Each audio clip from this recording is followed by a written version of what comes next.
Oh, an outsider! What do you want? You must be here to learn about all of the powerful wildlife here in Kitakami. You're watching the premium version of the Teal Mask DLC in-game tier list. This is the rare third segment in my Scarlet and Violet in-game tier list. You'll find segments 1 and 2 linked in the description below. You are intended to watch all 3 segments, so I'm not going to explain all of my tiering criteria again. I'll just give you an abridged version in this short and concise video that'll probably still be like an hour and a half long. If you're just interested in the rankings, you can skip to the rankings with the time code below. How convenient. But you don't know the criteria, so you should watch the whole video. So real quickly, what is an in-game tier list? I'm going to be ranking these Pokemon based on how efficiently they help you get through the main story of the game. So that is through to the way home segment of the story. I'm not considering anything else, so I'm not considering how much I personally like the Pokemon. I'm not considering how good they are in competitive. I'm pretty much only considering how efficiently they clobber the story battles. For me, Imported Cheese, the guy making the list, what really matters is offense. So the Pokemon that will do well on this list are the Pokemon that move first and knock out the enemy and then just repeat that until the game is over. You're probably aware of this, but this is a baby game where you have a massive advantage over your opponent. So if you're not knocking them out in one hit, you're just wasting your time. Just because a Pokemon can win eventually in like 10 turns doesn't mean they're good. To me, that in fact makes them quite bad. What you can see on screen now is an ogre view of all of the new Pokemon added in the Teal Mask. You might think that, wow, there's not that many Pokemon, and you would be right. The Kitakami Pokédex has 200 new Pokemon, but I think 101 of them were actually in the Paldea Dex, and the other 99 are just returning Pokemon from old games. The 3 Sinnoh starters are actually not in the Pokédex. I only included them because I want to provide you with extra content. How generous. If you're familiar with the stats of the Pokemon on screen, you're probably thinking that, wow, we're in trouble because aside from Pokemon Coliseum, which I don't think will ever be dethroned when it comes to having just the most garbage roster, this is probably in second place. This roster is really, really bad. The nicest thing I can say about the Kitakami Dex is that it's connected to the Paldea Dex, so you can just use the good Pokemon from the Paldea Dex. Oh! Quick note about availability and level scaling. So this DLC does have level scaling, kind of. I think most people assume that level scaling is a gradient. That word choice might be foreshadowing. But it's just binary. It's just, have you beaten the main story or haven't you? If you have, everything suddenly jumps up to like level 60 or 70, and you're like, doesn't evolve, so you're gonna be fine with level 60 Poochyena. For this list, I'm assuming that you're going to Kitakami as soon as you can, which is basically as soon as you can reach the school, in which case everything ranges from, I believe, between levels 10 and 30, and you're supposed to just do the entire Kitakami adventure. I guess you could fly back and forth between Paldea and Kitakami, but like, you make the school pay for a flight each time. You wouldn't do that. Availability does matter in my tier list. The earlier you get a Pokemon, the more favorably I look upon it, because there's more of the game it can help you with. Pretty much every Pokemon in Kitakami is available immediately, with 4 exceptions that we'll talk about when we get there. So what are the actual tiers? At the very top we have S tier. These are Pokemon that can sweep the entire game. You should definitely use them. A tier Pokemon are very, very good. They probably just have some stumbling blocks. Maybe they need like a high level, or they need some sort of investment, but once they're ready to go, they're pretty good. Pokemon in B tier, I would say, are flawed but usable. This is probably where we're going to put all the Pokemon that are very strong but are just too slow. The C tier, this is for the flood of indistinguishable water types, but water is like pretty good, so just throw them in the sea. D tier, these are for Pokemon that are critically flawed. I would say they are definitely not worth using, but if you like them, they can be like barely mediocre if you invest way too much into them. And at the very bottom we have Kitakami's finest. These are Pokemon that I would describe as hopeless. Like, there's really no reason to use them at all. They're a total waste of your time. And because I imagine this will confuse a lot of people, I'll just put the Pokemon here now. So Area 0? Grr? How do you read this? This is for Pokemon that you just can't use because they're not really in the main game. So I'll just put the Pokemon there so that people know what's actually happening. So Blood Moon Ursaluna, Okidogi, Munkidori, and Pheasantipede do not scale at all. They're always level 70, so by the time you can actually capture them, the game is basically over. So we will talk about them, and we'll sort of like theory craft about where they would be, but they're basically unranked. I haven't listed any of the Pokemon that overlap between the Paldea and Kitakami decks. The main effect that would have is that certain Paldea Pokemon are now available much earlier. So if you want to crush another game using a level 15 Heracross, well, now you can do it in Scarlet and Violet as well. Back home in Paldea, we have a special grading system based off the teachings of our top champion, the unstoppable Gita, who wields the mighty Gogoat. She was the only one who could tame its power. Gogoat is a truly incredible Pokemon. Never have so many stats been so useless. For our purposes, Gogoat's most important stat is its bizarrely high 97 special attack, despite the fact that Gogoat's only real special move is, like, Surf. Based on Gogoat's very distinctive stat spread, we've implemented the revolutionary new Gogoat Gradient. The Gogoat Gradient is our benchmark for competent, mixed, or specially focused attackers. Now, I'm gonna be firm and explicit. YouTube, don't ban me.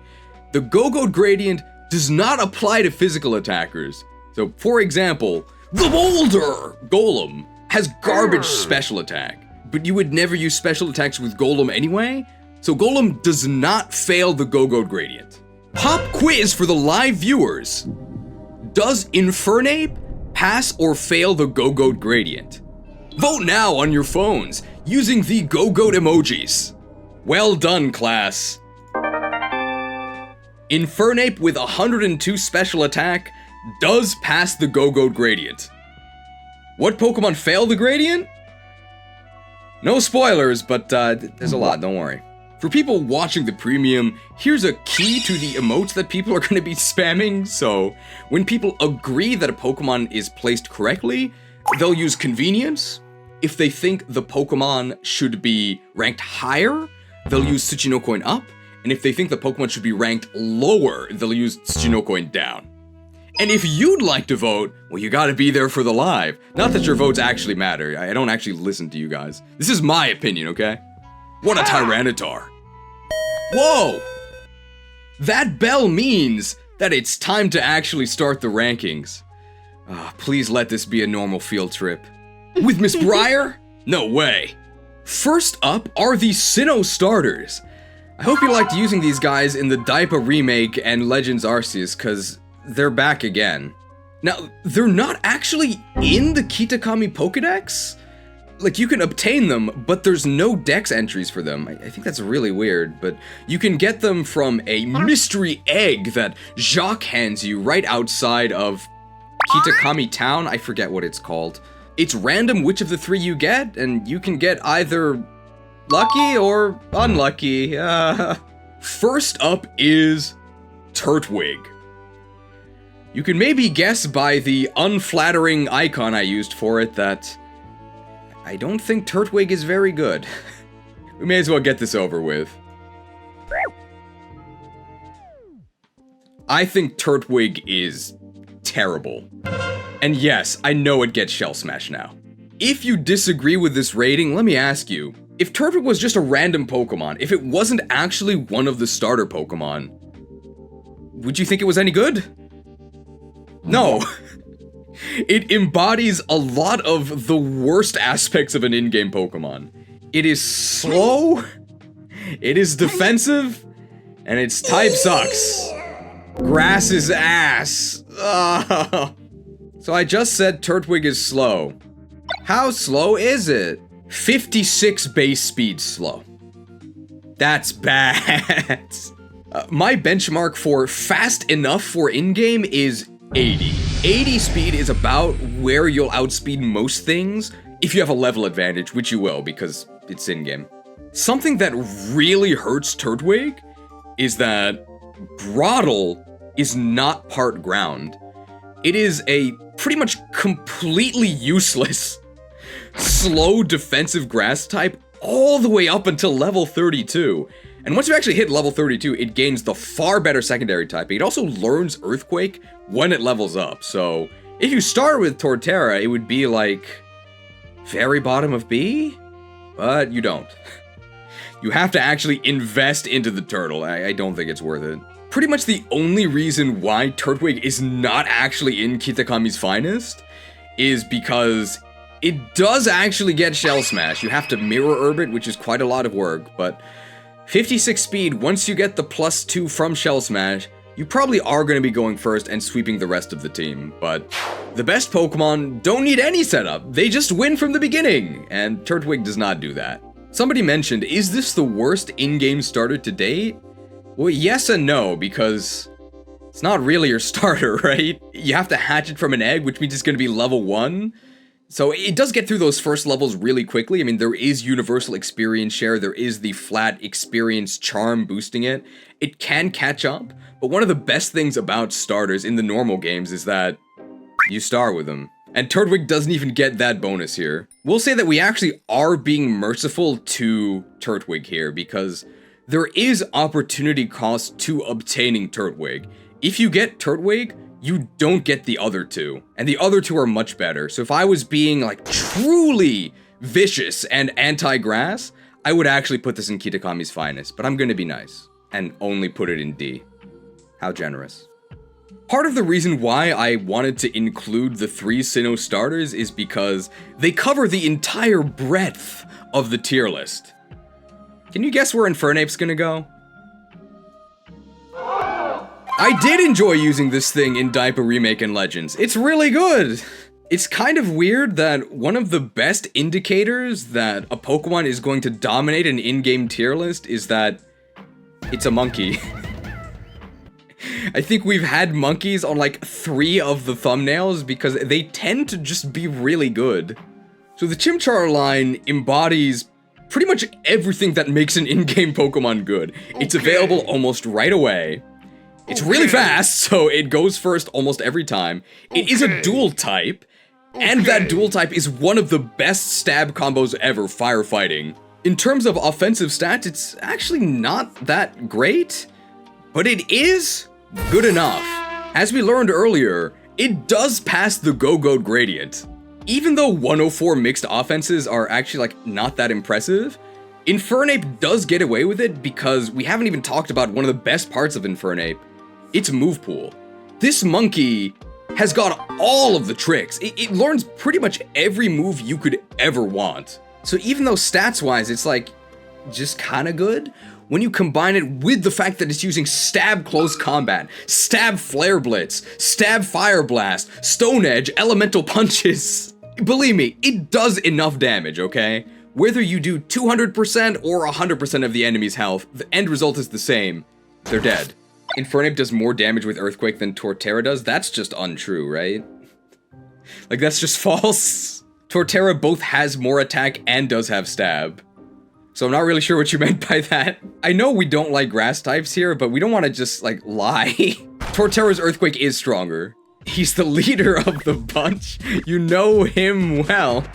We can probably do a DK wrap with just good monkey Pokemon. How many do we need? We need 5, right? So 2 more and then we can do it. Now, although we're not actually biased against grass types, Game Freak might be, because for some reason they gave Infernape 534 BST, but Torterra only has 525. Why? Another nice thing about the Chimchar line is that it has no dud stage. It evolves into Monferno extra early at only level 14, and it gains the firefighting dual stab from its second evo, whereas both Groddle and Prinplup are still filthy pure types. The monkey is just better in like every way. It's really unfair. Piplup! I actually do have a Doge edit of Piplup, but I didn't use it because I don't think Piplup is that bad. However, I also don't think it's that good. Where do you think this is gonna go? Empoleon is actually, pretty decent. Question for the class. Does Empoleon pass or fail the Go-Goat Gradient? Wow, actually some mixed answers here. As you can see here, with 111 special attack, it is a definitive pass. Empoleon actually had the highest special attack of any starter, up to the point it was introduced in Gen 4. So offense is not the issue. Speed 60. That's an issue. Doesn't even have Shell Smash, but hey, it's got agility. Main issues with Empoleon are that it's way too slow at 60. And the other issue is that Piplup and Prinplup are both like very mediocre. Mediocre bordering on bad. I would say significant dud stages. One of the best parts about Empoleon is that the Water Steel type combo is amazing. It's like invincible. Blastoise was robbed, okay? Unfortunately, being invincible is not really a plus in this context, because you know who else is invincible? Every single good offensive Pokemon, because they will just never get hit. Now, it's not an ice type, but here's some cold comfort for the Piplup line. When it comes to water types in Kitakami, you could do much worse. Wolves Baseball 9 just mentioned, if you play on set, you take hits though, so you will take hits. That's true. Who in the class played Scarlet and Violet on set mode? Raise your hands. It doesn't exist? Don't be ridiculous. Why would they remove set mode? It was in, like, Gen 1 through 8. Now, these 3 Sinnoh starters are filthy outsiders imported from scary foreign lands. Here to offer our first true taste of Kitakami is number 1 in the Kitakami Pokedex, Spinarak. Maybe the outside world isn't so bad. Often imitated, never replicated, Spinarak is the original. Horrible stats! Horrible typing! Horrible moves! Just awful! What are Ariados's stats? Any further questions about Ariados's tiering placement?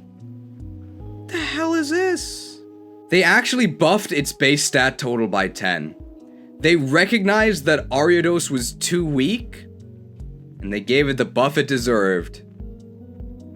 Plus 10 special defense. Well, now it's viable. Now, people talk about the Scarlet and Violet discourse being toxic. You're not ready for Toxic Thread.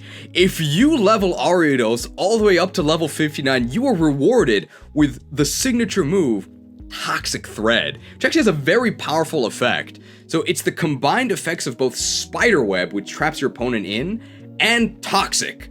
So that actually saves you a turn on actually like trapping them in with Toxic Stall. Now that's actually like kind of useful in competitive, but in-game, that's, kind of worthless. You don't want to stall. So Toxic Thread, not very useful. How many students could tell that I was lying? All right, be truthful here. No academic dishonesty. You had no idea Toxic Thread was even a move, right? So you believed me when I described what sounded like what might be a niche useful move? Let's read what Toxic Threat actually does. Toxic Threat poisons the target and lowers its speed stat by 1 stage. Both effects are independent from each other. The target's speed is still lowered even if it cannot be poisoned, such as if it's a steel type or if it already has a status condition. And the target is still poisoned even if its speed cannot be lowered due to Clear Body or if the stat is already at -6 stages. So it doesn't trap them. And it doesn't actually apply Toxic, it's normal poison. Oh my god, this move's horrible! What?! It's bad String Shot. String Shot is 2 stages. And it's not even Toxic, it's normal poison. Why would you ever use this? And let's go a step further. Why would you ever use this? You wouldn't. There's a guy in Paldea that says "Hola" before he decides he's had enough of this cruel world and he phases out of existence. You know what we say to him in response? Adios. Yanma! Guys, I've got huge news for you. All of the haters you never believed, but Megas are back! Yanmega is in this game. Yanmega's stats are actually really good. Like, wow, 95 base speed, more than good enough to go first. 116 special attack, hey, that's pretty good. That's more than Empoleon. To evolve into Yanmega, you have to level up Yanma while it knows Ancient Power, and it learns Ancient Power at level 33. Okay, so you have to use Yanma until level 33. So what are Yanma's stats? Well, it does pass the Gen 4 Evolution Don't Lose Speed challenge, but it also doesn't gain any speed. Strangely, even though Yanmega has 2 really powerful abilities in the form of Speed Boost and Tinted Lens, it also doesn't really have an ability because Speed Boost doesn't really do anything because you're already fast enough. And Tinted Lens, for those of you who don't know, Tinted Lens doubles the damage of resisted hits. It's basically as if you had a real type instead of bug flying. So where does the Ogre Darner Pokemon end up landing? Yanma's pretty underwhelming. But Yanmega is pretty good. I don't think it's A tier good, but we can flit up to B, I think. Would probably be an A if Ancient Power is like level 20. In terms of move pool, you've got the Buzz, you get it with Air Slash, and you get like Giga Train, Shadow Ball, and Psychic, but it doesn't really need coverage moves because of Tinted Lens. So you should definitely go with Tinted Lens over Speed Boost. Really good showing for Yanma and Yanmega. Just imagine how strong it's gonna be once it evolves into Mega Yanmega and becomes a dragon type, since it is a dragonfly, right? And they'll be doing that right after they release the Fire Emblem 4 remake. Fire Emblem Echoes Legacy of the Crusaders. See you guys there. Wooper! So, Wooper was actually in the Paldea decks. You could trade a Paldean Wooper for a Jotonian Wooper. And even though I had Quagsire in my box, it didn't actually register in my Kitakami Pokedex. You had to actually go catch one in Kitakami. Why does it work like that? Spaghetti! So we're gonna keep this kind of brief because we did actually talk about Jotonian Quagsire in the other list. Do I think you should acquire the sire? No, not really. Don't let anyone ever tell you that derpy privilege isn't real. If Quagsire looked like, I don't know, like Bruxish, nobody would care. But because it's cute and because it shows up in weird places, like beating up Zacian for some reason, people will try to say that it's good. In the context that I am using, despite the fact that it has an amazing type in Water Ground, like let me be clear, great type. How far can type carry you when your stats look like this? They can carry you to the sea. That's about it. Poochyena. People who say that Pokemon is a children's franchise must have forgotten the opening scene of Alpha Sapphire and Omega Ruby where 2 Poochyena tear Professor Birch limb from limb. Really shocking stuff. I can't believe they actually put that in the game. In the story, Poochyena is, I think, actually the first Pokemon you face because the first story battle is Carmine, who leads with Poochyena. Well, this is a kid's game. You don't want to make the first battle too difficult. Question for the class. Imagine in your head what Mightyena's stats are. Go ahead and create a mental image. It's even worse than you thought, right? I think that's it for Mightena, right? It's hey, at least a 420 total is kind of funny, right? Compare this to Mabostiff. What is power creep? Oh, but Mightena evolves earlier, you're right. It's definitely better than Spinarak, though, sorry. Now, at least Game Freak had some mercy, though, because if you fight Carmine in the post-game, she starts with a level 60 Poochyena. Couldn't give her Mightena after you've already beaten the game. That would have been too difficult. Great level scaling, huh? Volbeat and Illumise. These Pokemon were introduced in Gen 3, which I believe released in 2003? Might be 2002. Either way, there is a chance that you, the legal adult watching this video, may actually be younger than these two. I want you to know that even if you failed at everything in your life, you've done more good for the world than these two. God, these things are horrible! Volbeat, more like deadbeat. Look at these stats. They're worthless. They're worthless! Well, good thing they buffed its defense by 20 and its special defense by 10. Now it's viable. Do I even need to show you the moves?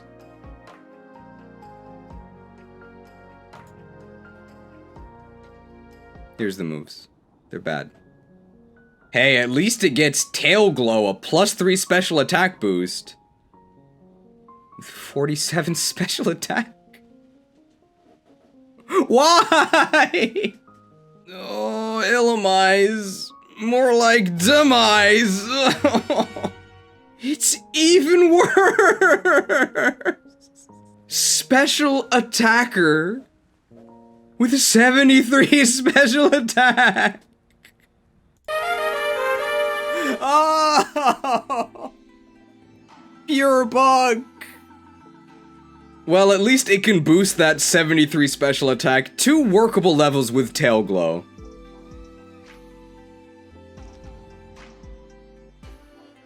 I guess not. I don't understand these Pokemon. Like, sometimes there's Pokemon like Morpeko, who, like, you know why Morpeko exists, right? It's a Pika clone. It's just supposed to be cute. These things are, like, nightmarish. They're, like, strangely humanoid? They're not cute, they're not cool, they're not useful. Why do they exist? Unironically, I think they're worse than Spinarak. At least Spinarak has a dual type, and it has better attack. I can't believe I have to justify Spinarak being above these guys. I'd call an exterminator, but this is an emergency. It's time to get swatted on stream. Ah! Breaking news. We didn't consider the ability Illuminate.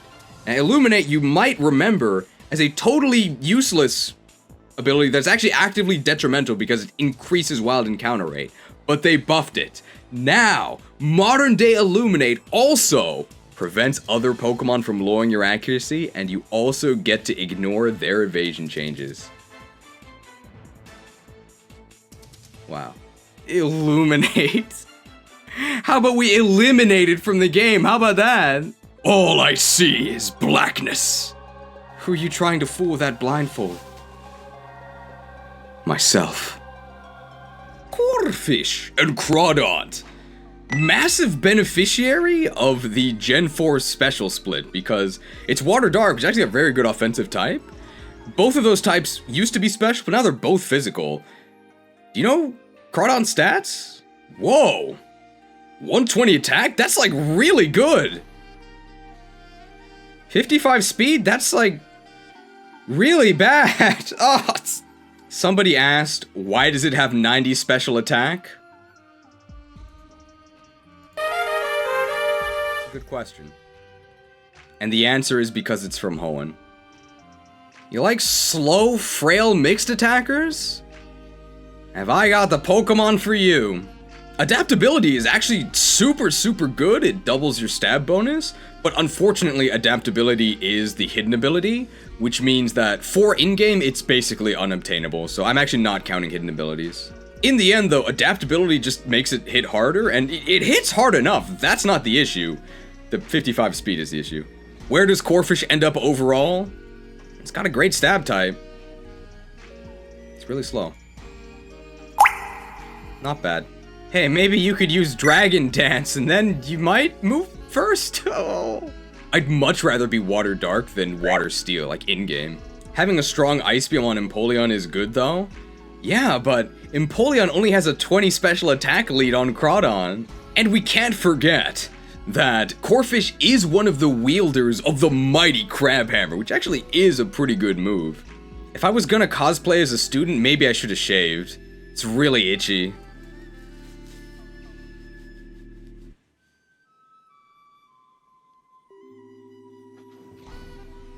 Sewaddle. Grass Bug. That's not good. Real bad. But it could be worse. Some of you might actually be confused why this isn't in the finest. Do you know what Leaveny's stats are? They're actually pretty good, right? 103 attack, that's one less than Infernape. 92 speed is actually good enough. 500 BST? Like, wow. Good thing they gave it a 10 special defense buff, otherwise this would be Kitakami's finest for sure. Leaveny actually has a lot going for it. One of the best things about it is that it's a friendship evolution after Swadloon, so you can pretty much go to Leaveny immediately. Why is it in D? It's a bug grass type.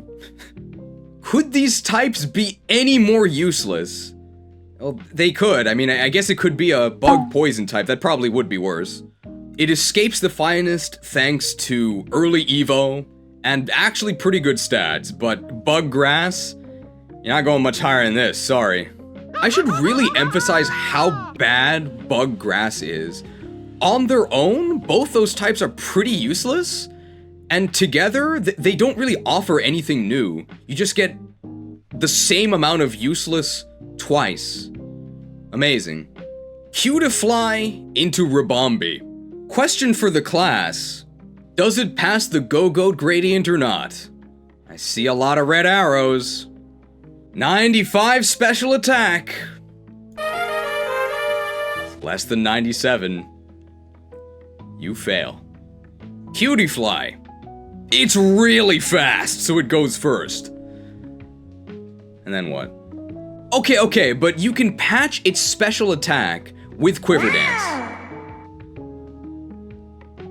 At level 64. No thanks. Ekans evolves into Chabok. Don't spell Ekans backwards at 3 a.m. I'd like you to picture in your mind Arbok's stats. It's worse than you remember, right? At least they actually gave it a real buff. They increased its attack by 10 to 95. You really couldn't even give it 100? Arbok is one of those Pokemon I'm amazed it does not have a regional form, because its counterpart is Sandshrew, who actually does have a regional form. Now, the regional form's terrible, but at least they tried something. Question, what does Arbok do? Answer, nothing. It's probably better than Ariados. Filthy Pure type. That type is poison. Doesn't do any damage. Worthless. I guess we are doing this in a school format, so... Okay, trainers, which of these Pokemon evolves into Seviper? That's right, it's Arbok! Does Seviper even have better stats? I think it does. So here are Arbok's stats. And here's Seviper. I mean, hey! 100 is more than 97. Why does Seviper have worthless mixed offenses and a bad speed stat? What region is Seviper from? Arbok might actually be better because it is faster. But they're both too slow. Bellsprout! Question for the class. Does Bellsprout pass or fail the Go-Go gradient? People believe in victory! People believe in victory! Was their faith misplaced? The class was overwhelmingly correct. Victory Bell does pass by 3 points. So Victory Bell, it used to be complete garbage. Nobody used it ever. But then in Gen 6, they increased its special defense by 10 points, so now it's on every team.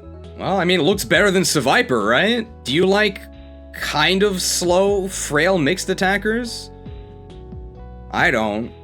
You might actually be confused by this. B for Bellsprout. So the reason why Bellsprout is so high, I say as I put it at like the bottom of B, is because this is the first Pokemon we're talking about that is a Stone evolution. Back when Stone evolutions were introduced in Gen 1, Stone evolutions were a trade-off. You could use your Stone to immediately evolve and get better stats, but that did come at a cost. It meant that you no longer learned new moves. That was a real price back in the day, especially when TMs were single use. Now, after you Stone Evo and get your better stats, you can then free move relearn all of the best moves. So not only is Stone Evo not a downside, it is a massive upside. I don't know why they did this. But in Gens 8 and 9, where free move relearning is a thing, being a Stone Evo is a huge deal. It is a massive buff. So even though Victory Bell is like kinda whatever, it's kind of whatever immediately, with really good moves. And that's why it gets to be in B. I don't know if we're quite victorious, but we haven't been defeated. For a Grass Poison type, that's pretty good. Trainers only care about one thing, and it's disgusting. It's OTACHI. Now don't get confused, okay? Sentret is OTACHI. Furret is OTACHI, get it right, okay? We love OTACHI. Part of love is recognizing strengths and weaknesses. We don't love OTACHI because it's any good. It's not. Early game filler Pokemon like OTACHI are the greatest victim of the open world design, because back in the day, you would actually use this because, like, what else you can use? You use Pidgey? I think I'd rather use OTACHI. Yeah, sure. You didn't have other options. But now, in the open world we live in, you can just get far better options right away. Why would you use OTACHI? Because you like it. It's about the only reason. Man, what a cute Dex picture. Pure normal with these stats. It could be worse. And if I don't bring it up now, I know people will talk about it in the comments. It does get Tidy Up, which is Dragon Dance Plus, although the plus part doesn't really matter because it removes hazards, which don't happen in-game anyway. However, it's not like it learns it just by evolving into OTACHI. It actually is a breeding move, so you need a Mirror Herb to get it. And as with all Pokemon that rely on setup in-game, why set up when you could just win immediately? Oh, immediate Coil, though. Maybe it'd be useful if it was a rare Coil. Magnemite and Magneton in Japanese are called Coil and Rare Coil. Alright, people are saying to look at Furret's move list. Does that save it? I mean, that's a lot of moves. Are any of them good enough? I don't think so, but hey, great move pool. One thing that OTACHI does that is very useful, if you wasted your money on Scarlet and Violet instead of an actually good game, like Armored Core 6, you can get in the Furret mech and pretend like you're playing a good game. It's not quite the same, but OTACHI does his best, okay? Diplin into Applin. Applin has 3 potential forms it could go to.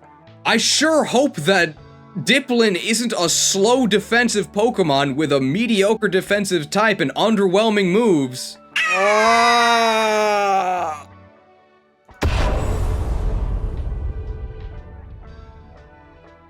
And look at that. Special attack 95. Is that greater or less than 97? It's less than 97. It fails.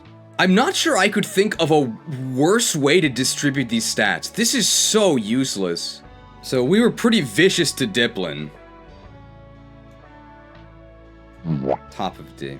For people who are confused by this, it's not quite a Stone Evo. It's an Apple Evo. You can basically go and get the evolution item, the Syrupy Apple, right away. So although these stats are kind of lame, and you're really not going to be doing much with this, you're going to be doing what you can do right away. That's something. At least it's a dual type. What kind of moves do we get? Okay, this is a rotten apple. You don't actually get any moves. People are asking what Syrup Bomb does. I know what it does. Bomb is right. Syrup Bomb inflicts damage and lowers the target's speed stat by 1 stage each turn for the next 3 turns. The value! Wow! So actually give them -3 speed over the course of 3 turns. Attached to a 60 base power move? Whoa! So if you give the target -1 speed, you still move second.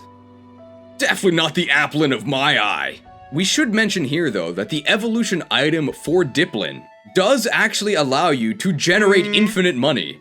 And I don't think it's a glitch. So the evolution item sells for 50 more Pokédollars than it costs to buy. You would never actually use this as your money-making method, because it's torturously slow to go through the menu each time to buy each apple one by one. But you can do it. It doesn't seem like it's something that should be allowed in the game. Question from Jeremy Rossi. Can't you just buy and sell in bulk?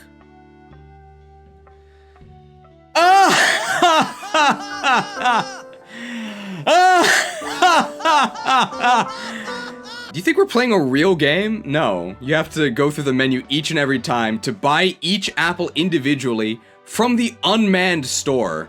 So even though you could just nab all of them at once and run away with your dragon's horde, this is a dragon type. No. You have to sit there and go through each menu. Don't ever assume that you can actually do things conveniently in a Pokemon game. Another thing about Applin is that as of the recording of this video, it is September 25th, 2023, there has not been an evolution announced for Diplin. However, it can currently benefit from Eviolite, which means that it is going to get an evolution later. Why does it benefit from Eviolite even though its evolution is still secret and isn't even in the game? Spaghetti! Vulpix evolves into Ninetales, fan-favorite Pokemon. Question for the class. Does Ninetales pass or fail the Go-Goat gradient? 81 special attack. Less than 97. You fail. Ninetales is one of those Pokemon that just has appalling stats that are way lower than you would think. Why is it so slow? Only 100? But it looks so fast. Why does it only have 81 special attack? It only has 5 more special attack than attack. This is worthless. Like, look what they did with Alolan Ninetales. They took useless stats and made them really useful. Why couldn't they do this for Ninetales? Ninetales averages 9 special attack per tail. That's pretty sad. Ninetales is sort of supposed to be the special counterpart to Arcanine, who has the more physically inclined stats. Well, would you look at that? Arcanine passes. So in real time, we spent about 5 minutes slandering Ninetales and talking about how bad it is. A tier. Can you guess why? There is an answer. Stone Evo. Hard carried by Stone Evo. So while these stats are not very impressive, you can get them right away, but it's a long time till you actually get a good move to use, right? A tier. Why do they do this? Like, why? Why can you immediately Firestone and learn Flamethrower? Why? If this thing had actual stats, it would probably be an S. Or if it had Drought, but unfortunately Drought is hidden, so you're probably not getting it in-game. It's absolutely worse than Victory Bell? No way. There's no way it's worse than Victory Bell. I think that Pure Fire is better than Grass and Poison, because Grass and Poison are both worthless, and Fire is really good. I'm not biased. I know that's, when I say like I'm not biased, that's normally a joke, but no, I'm really not biased. Fire is very good. Is Weather still broken? Do you mean broken as in like too strong, or like it doesn't work? I can't believe I have to ask that question. We mentioned it in the first segment, but overworld weather in Scarlet and Violet is a disaster. Overworld weather cannot be overridden. So if there's a sandstorm when the battle starts, using Sunny Day or having your hidden ability Drought will not actually change it. So because of that, even if you could get Drought, I'm not sure if Ninetales would actually move to S. Poliwrath.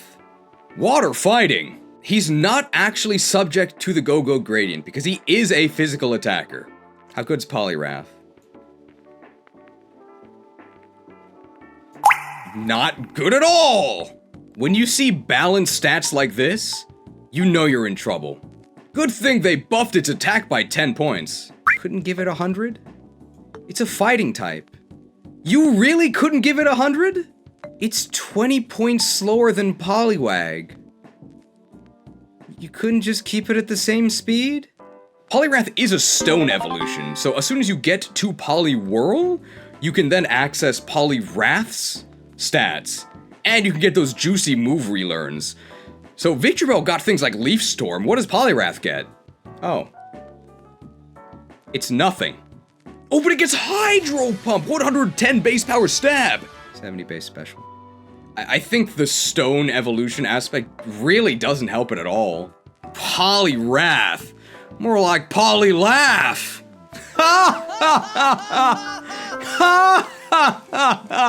So Poliwrath is a physical attacker. I'm using that term very generously. Politoed is definitely meant to be a special attacker. Question for the class, does Politoed pass or fail the Go-Go Gradient? Wow, people are saying it fails. You guys have so little faith. You were right not to believe. It fails. Doesn't even get Drizzle, because Drizzle is the hidden ability. So similar to Poliwrath, Politoed is an instant Evo, but it's very inconvenient because it is a trade Evo. We talked about this briefly in the previous segments of this tier list, but we are considering trade Evos to be kind of a downside because it's kind of pay to win. Because you have to actually pay for Nintendo Online. Yeah, I guess technically you could trade locally. Good luck. No, you have to pay for Nintendo Online. So you pay for Nintendo Online, but you don't even win! Is this what winning looks like? I don't think so. I think Politoed is pretty definitively worse than Poliwrath. It doesn't have the secondary fighting typing. For as little as that does for Poliwrath, it at least does something. But hey, I mean, it is a water type, water's a good type, and if you do pay to win, you do win a little bit more than you do with Poliwhirl, so... It's like at the very bottom of the sea. Hoothoot! Question for the class. Does Hoothoot pass or fail the Go-Go Gradient? Do I even need to ask this? I'm not actually gonna wait for your answer. What do you think? Of course it fails. 76 special attack. Horrible. Oh, I was wrong! They gave it extra credit! No owl left behind! They gave it 10 more special attack in Generation 7. And it still fails! There's a video I saw the thumbnail for. It was asking the question, what is a regional bird? I didn't actually watch that video, so I'm not sure what their conclusion was. But I think most people will agree that Hoothoot is a regional bird, right? And if it's a regional bird, then we can say... it's the worst regional bird of all time. I think I would rather use Pidgey. Let me say that again. I think I would rather use Pidgey! This stat spread is so useless. Now, I'm not saying that special defense is useless, but if I had to pick one stat to remove from the game, it would be special defense. I think special defense is the least useful stat in the game. Just like resistance is the worst stat in Fire Emblem. Look at this. Look at this! The nicest thing I can say is level 18 Air Slash! Like, that's kind of okay? Barely? Non-stab Moonblast, level 43. Why do we have to wait till level 48 for Hypnosis? Any good TMs?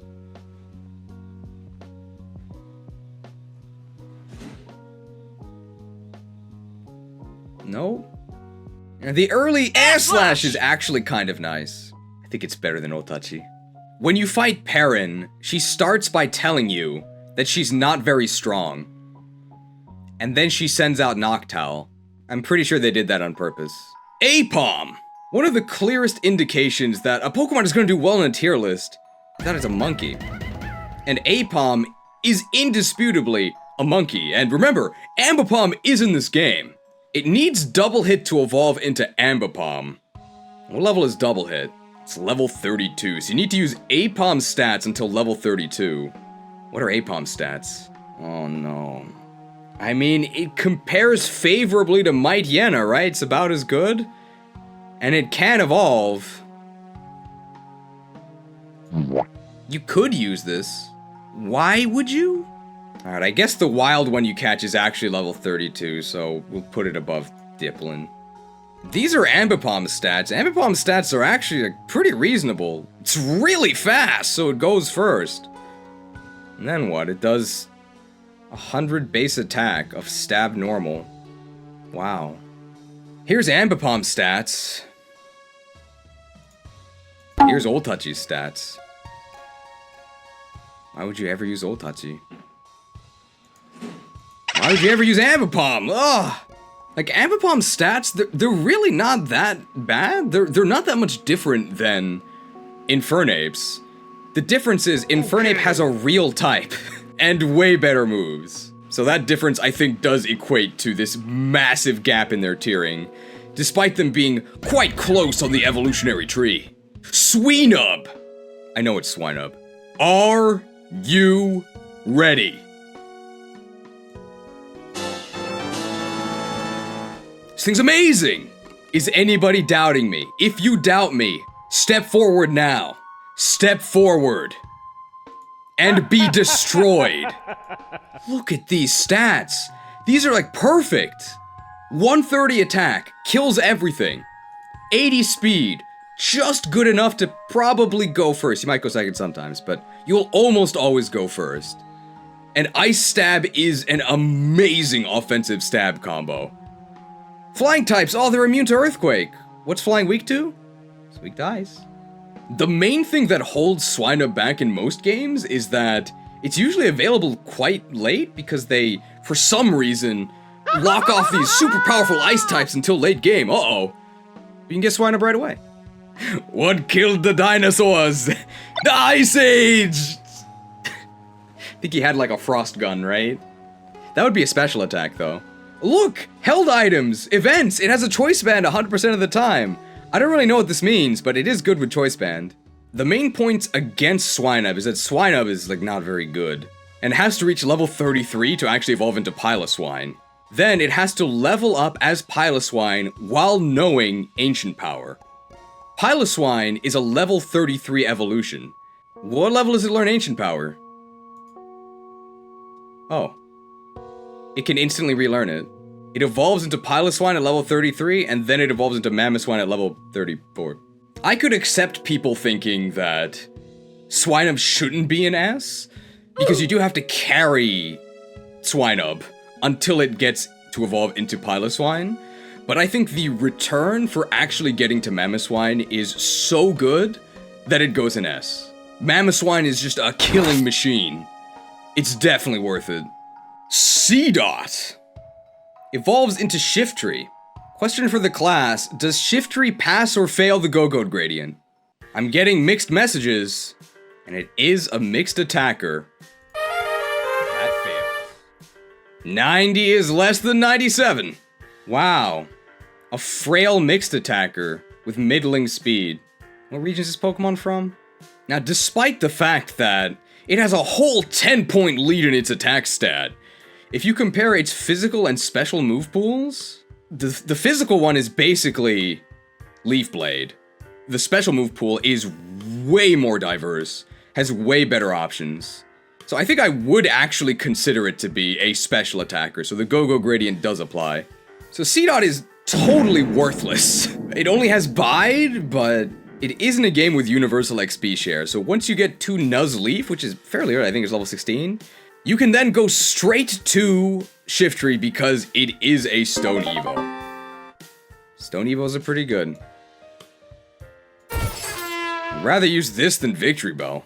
You can get Leaf Blade instantly as soon as you evolve. And it's actually level 14 to Nuzleaf, so level 14 Leaf Blade, hey, that's pretty good. I guess you can also move Reminder Sucker Punch, but I wouldn't want to use Sucker Punch in-game. Because enemies do a lot of annoying status stuff, I would much rather Dark Pulse them. People have been saying non-stop that it did get a new ability, it got a Wind Rider, so it's now immune to some flying moves. This will almost never apply. In fact, it should never apply, because why is the opponent even getting an action? But yeah, I guess it's better than Chlorophyll, since it's not going to be sunny anyway. And it's definitely better than Early Bird. Wow! I guess it also blocks Heat Wave and Blizzard. That's kind of nice. Now, Gen 9 added a brand new Grass Ghost type in the form of Jeb Bush the Bramblegast. Please clap. And the Tumbleweed motif was used for one of the Grass-type trainers, the Grass-type gym leader. I mean, that's why they made him look like that, right? Well, if one Grass Ghost type wasn't enough for you, here's another one. It's Phantump. Phantump is a trade evolution, which we have discussed before is a bit pay to win, but it's technically, like, instant? Kind of? If you can pay for it. Whoa, 110 attack. That's pretty good. Oh. 56 speed. It's pretty bad. Trevenant has 110 base attack and 56 speed. Torterra has 56 speed, but only 109 attack. Power creep! I sure wish I could move first. Ground's definitely a better attacking type than Ghost, but Ghost is not bad.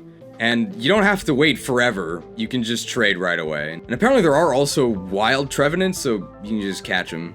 Pretty underwhelming. Can I go first, please? I'm gonna say this now because the slow Pokemon lobby has been active non-stop. They never leave me alone. How important is going first to me? If there was a Pokemon that was invincible, and I mean truly invincible, not just that they can't take damage, that they can't be statused, they can't have any of their stats meddled with at all, truly invincible, and if that Pokemon always one-hit KO'd the opponent, always, no questions asked, but in exchange for those traits, it always moved second, I would probably put that Pokemon at the top of B. Moving first is so important. Because if you move first, you are invincible. And the game is half as long, because you don't actually have to wait for your opponent's turns, because they never get a turn. If you move second, you cannot be a good Pokemon. You have to go first. I barely give credit for being able to set up and be good. Why don't you just use a Pokemon that doesn't have to set up? You're gonna spend a turn every single battle just to be able to function like a Pokemon that's actually good? I don't think so. Hopefully people are clear, I'm just talking about in-game, right? Obviously, in like competitive, in like real matches, this would look completely different. So many Pokemon above Torterra aren't able to go first all the time. Torterra gets the option to do that by spending a turn. I don't want to spend a turn. And that's not Torterra's only issue. It's also completely useless until it becomes Torterra.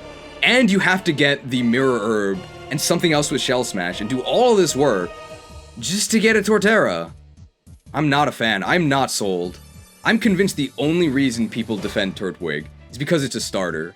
If it was some random Pokemon that didn't get you with the Daipa Kid programming, nobody would care about this thing.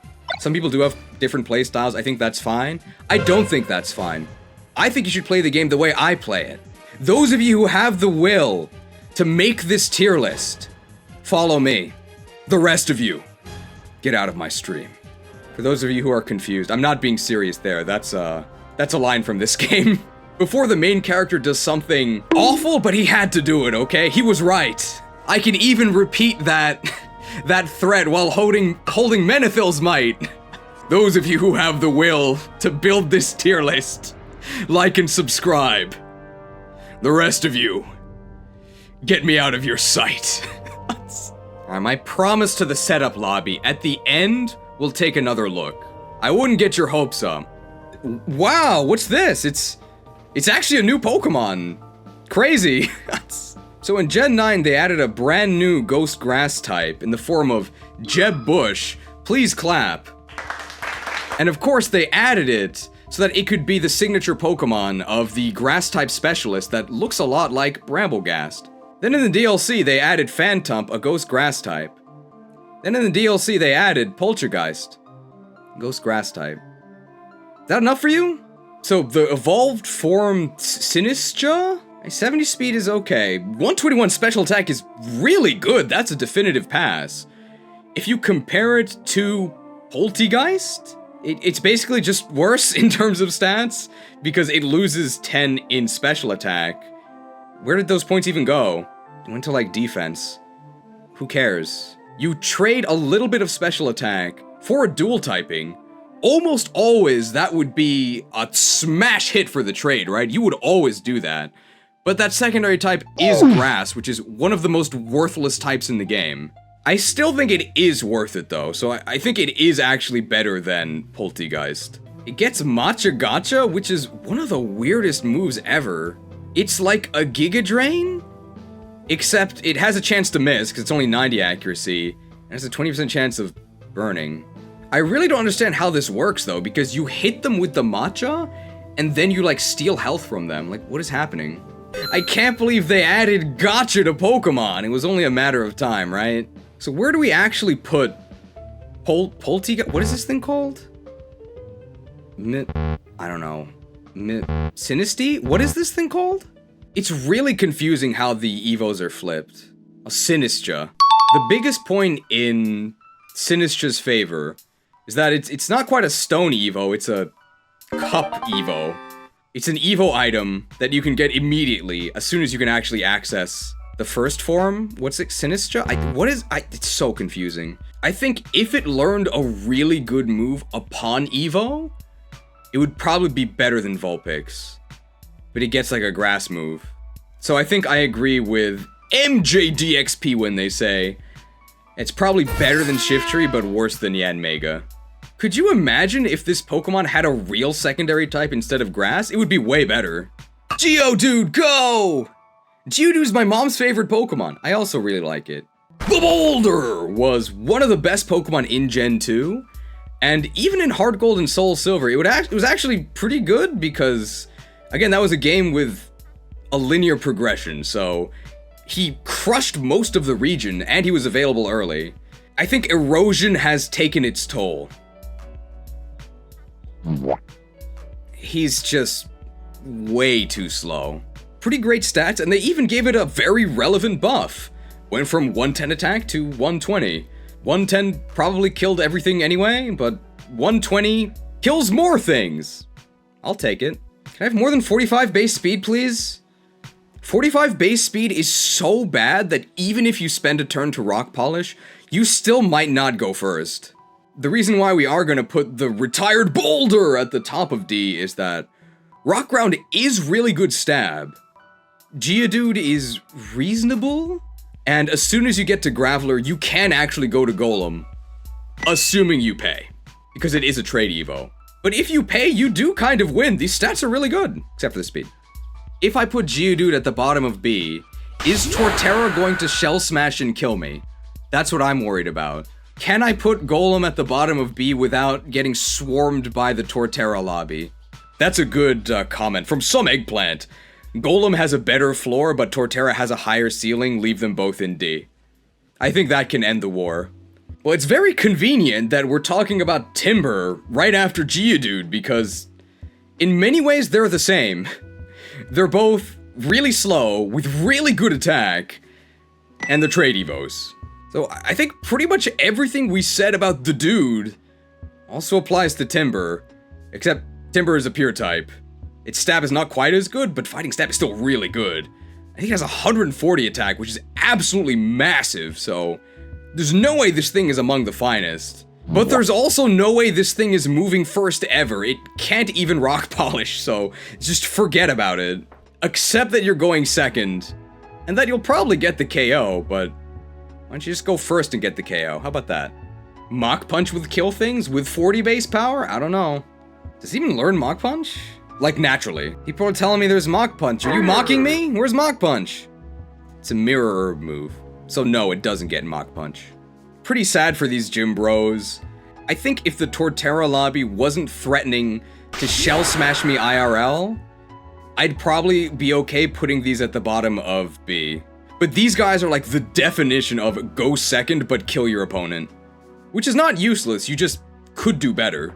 So for those of you who are watching the premium, there's probably really nice music playing, but in the live, there's like very ominous music. And that music is going to continue to play as I talk about Morpeko. So Morpeko. A worthless Pikachu clone. Are you ready?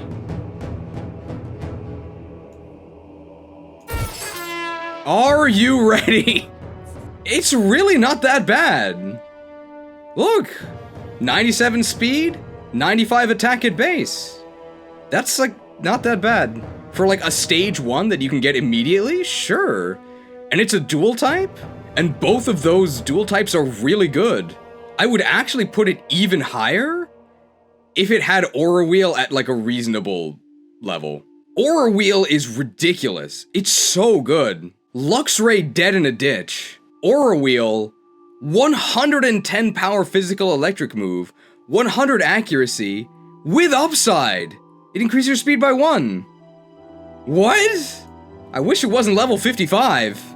Aura Wheel doesn't even have downside because the downside of flip-flopping to dark is actually tied to Morpeko's ability. So the full belly hangry mode downside of being unable to control the type of Aura Wheel is only tied to Morpeko. So if Luxray got Aura Wheel, it would be ridiculous. Justice for Luxray when? Thunder Fang, Brick Break, Psychic Fangs, Thunder Punch. Wow. These TMs are like actually okay. Morpeko. People hate to see a Mormont winning. What makes it switch forms? It switches at the end of every turn. Automatically. It also has an animation for switching between hangry and full belly mode. I'm really surprised they animated that. They didn't animate anything else. Snorlax! What in the world? Dude, people are saying A? Are you guys from, like, 2001? Guys, I think Snorlax is really bad. Like, really bad. So, like, these guys are never going first, but they will 1000% kill the target. Snorlax is never going first. And it's a normal type. No thanks. It's not good. The years have not been kind to Cubbygon here. Ugh, 30 speed, just forget about it. 110 attack is pretty good, but no. No, he's not that bad, guys. The garbage truck is here. They came before when we talked about Brunette. Brunette definitely goes in the trash can. I don't think Snorlax is that bad. 110 stab normal. Like, they really need to buff normal. Normal is so bad. I'm sorry, Snorlax. He's a long way from Gen 2. Hey, at least he stars in the hit mobile game, Pokemon Sleep, right? If you want to play with Cubbygon, go ahead and download Pokemon Sleep. This is not an ad. Oh, the monkey might be better. Oh, this is so sad. It might be time for Snorlax to go to sleep for a very long time. So this is Snorlax. This is Ursaluna. Why would you ever use Snorlax? It's over, man. But hey, at least he stole Torterra's G-Max. What was that about?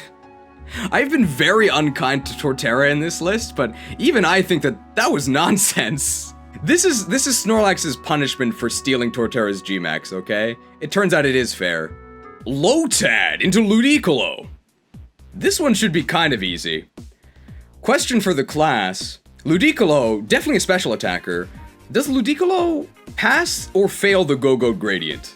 People who answered that it fails, you are correct. 90 special attack. It's less than 97.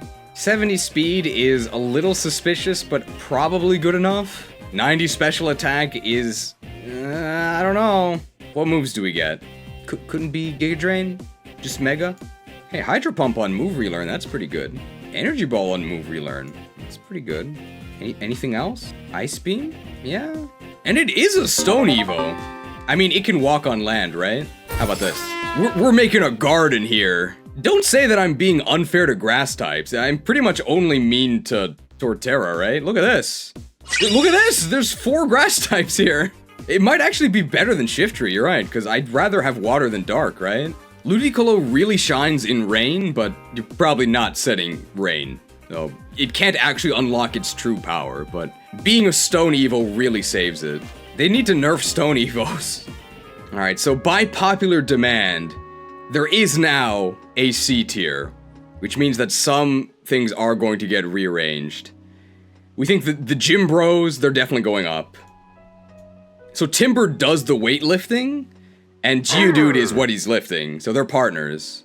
Morpeko bros, your moment in the sun was so short. I guess you're going hangry mode, it's dark.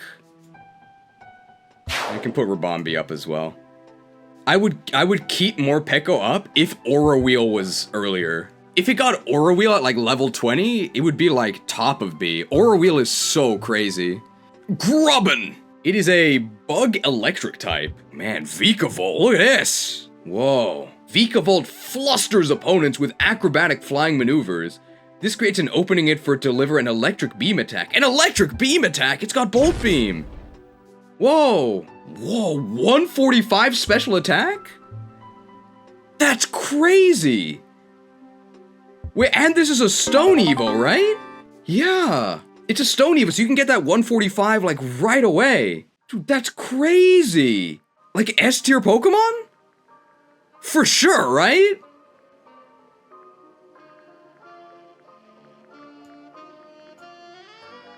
I spoke too soon. I spoke too soon.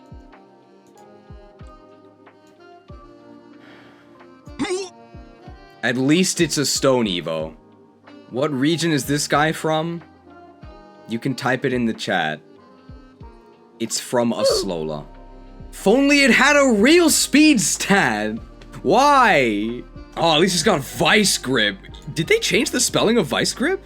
Hang on, we're going to the lab here. Research complete. Yeah, it used to be spelled differently. Huh. I don't know why you would use Vice Grip, no matter how you spell it, though. Yo, Thunderbolt on Evo, though. That's really good. They had the gall to actually give this thing agility. How about instead of agility, give it an actual speed stat? Wouldn't that count as agile? Nose Pass. So it used to be that you had to level up Nose Pass within a special magnetic field, but now it's just a Stone Evo, which means that you can go to Probopass right away. And Stone Evos are usually pretty good, right? We know it's not going to be that fast, right? So we can go ahead and put it up at B preemptively, I think, right? So with the power of a Thunderstone, you can get evolved stats right away.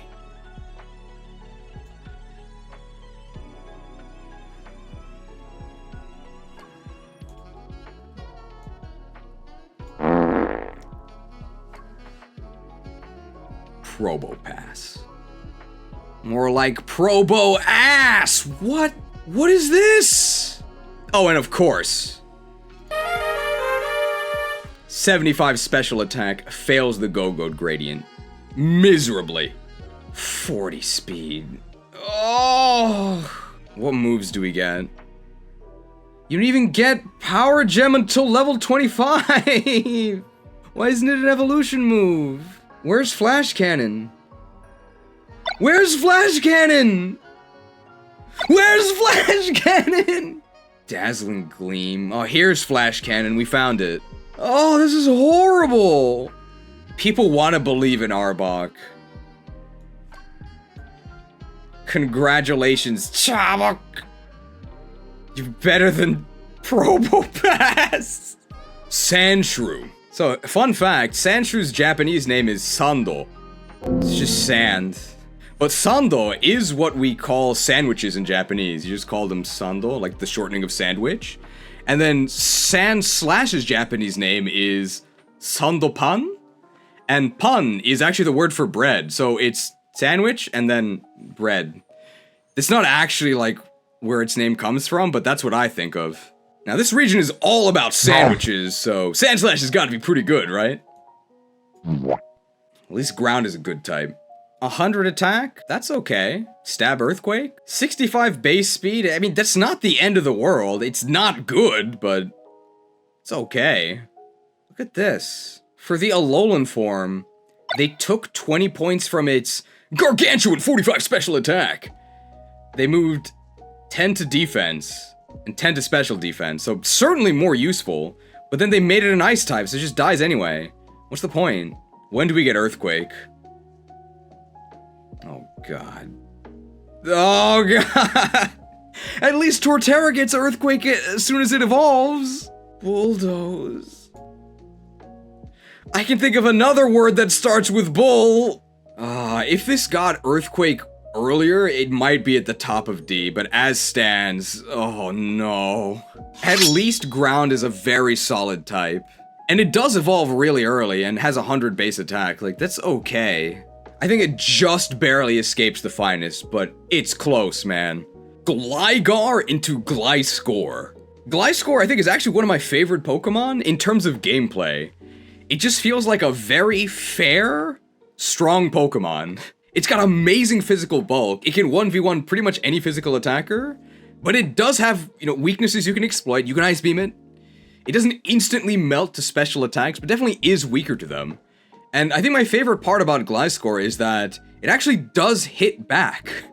You can't just ignore it because it has a decent attack stat, it's got a great type, and it's got Stab Earthquake. Pretty good Pokemon. It's also basically a Stone Evo, it's a Fang Evo. You can get the Razor Fang evolution item, it's just lying on the ground in Kitakami. And you have to level it up at night, and time is actually locked in Kitakami until you clear the Kitakami story. But you can just hop on the plane to Paldea, and if it's nighttime there, you can just evolve it there. How good is Gliscor? I think it depends a lot on when it gets Earthquake. Look at these stats! 95 attack, 95 speed. It's invincible on physical. It's not even that bad on special. Yo, you get the fangs as soon as you evolve. Acrobatics? At level 22, stab acrobatics? Yo!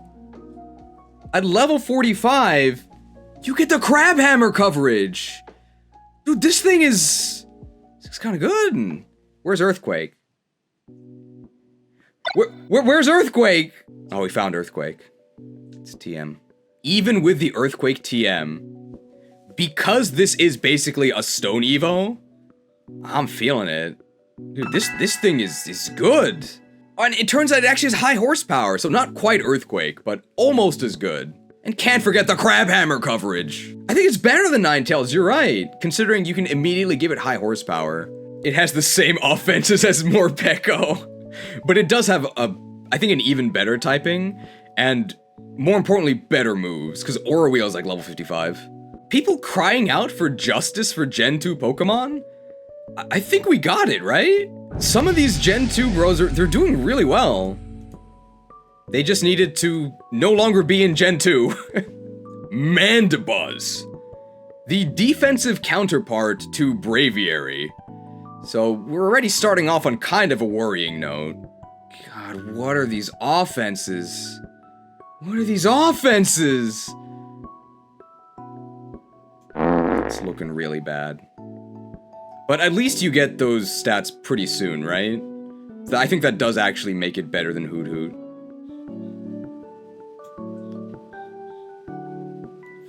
54 levels for this.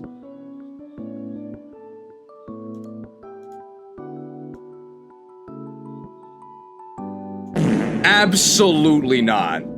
Oh my god, it's worse than Spinarak! You think it's worse than Volbeat and Illumise? No, it's not that bad. What are Vullaby's stats? 72 Brave Bird! It's close. It's close. At least Vullaby has a real type, okay? And it can evolve, and once it evolves, it's definitely better than these two. At least it can use a Violite, right? Oh, Vullaby. More like Vullaby. Horrible. Jangmo. Oh, I think I said that right. The pseudo-legendary of a Alola, although it's actually not that slow. So pseudo-legendaries take a ton of work to evolve. So you're gonna be stuck with Jangmo for a while. How good is Jangmo? Oh. Well, how good is Hakmo? It's looking worse than Aipom, but at least Komoo's good, right? Oh yeah, it's actually pretty good. Is it level 45 good? I don't know. So this is a pseudo, so that means it's in the slow XP group. So it's gonna take a long time. It's gotta be sitting in your party, soaking up XP that another Pokemon could be drinking in. Is that worth it? I don't really think so, but it's also not a total waste. Dragon fighting is a pretty good type. Imagine being a dragon fighting pseudo-legendary with only 110 attack. 110 is not bad, but you would expect more, right? I don't need 125 defense. Now we can see here, it does pass the Go-Go gradient by 3. I think it studied for the wrong exam. If this had 70 special attack and 140 attack, it would be amazing. If this wasn't in a game with universal XP share, it would be way worse, but as something you can stuff on the team to soak up XP until it's ready to fight, it's okay. At least it gets non-stab boom burst at level 76. I'd say it's okay. Coughing! Coughing is probably the best Pokemon at international relations because we love coughing and wheezing! In Japanese, it's called Dogas. Dogas will choke this point. And they actually sing Dogas in the Japanese version of Black and White 2. And of course, I haven't mentioned yet, even though it's probably the most famous, its German name is Smogon. You've probably heard of Smogon, right? It's literally just Coughing's name. So how good is its evolved form, Wheezing, in the game? I'm gonna be honest, it's better than I thought. Dude, Heat Wave, what? Dark Pulse, what in the... Good moves? So I think based on that move pool, we can definitely say this is a special attacker. That fails the Go-Go gradient. How can we trust Smogon if they can't pass a basic exam? Well, these stats actually aren't that bad, and that move pool is actually pretty good. So how quickly do we get Wheezing? 35 levels for this. 60 base speed, by the way. It's got Levitate, okay? It's not quite in the finest, but it's close. It's better than Arbok. At least it's got actual moves. And hey, Coughing is better than Dogas. Arbor suck. I'd rather be a Wheezing. Everybody okay with Dogas at the... I'm gonna call it every name that's not Coughing. Everybody okay with Smogo's placement? Coughing! Mienfoo evolves into Mienshao. Mienshao stats are really good. Oh yeah, look at this! 125 attack, 105 speed. Beautiful!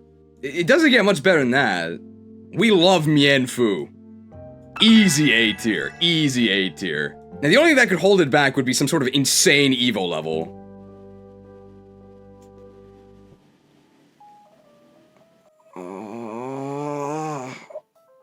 Nova moment! Well, maybe Mienfoo's stats are decent, right? No! 65 speed, it's worse than Aipom!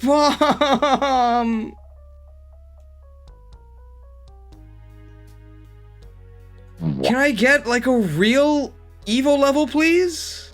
Why doesn't this evolve at, like, level 30? Yeah, you get Komodo earlier, although I think because of the slow EXP group, Mienshao might actually be earlier than Komodo. If this evolved at like level 25 or 30, it would probably be top of A. Maybe even S. 50, what a joke. Why? Yeah, it's probably better than Snorlax. At least eventually it'll be good. Duskull. Well, there's 2 other Pokemon with mocking Chim's edits. So this does not bode well for Duskull. This is Dusk Noir, the final evolution. 100 attack that's okay. 45 speed is really bad. But it is a Reaper Cloth trade evolution, right? So we can go to Dusk Noir as soon as we get to Dusclops. Okay. So what level is Dusclops? 37 levels. 37 levels and a trade evo for this. So what are Duskull's stats? These are Duskull's stats.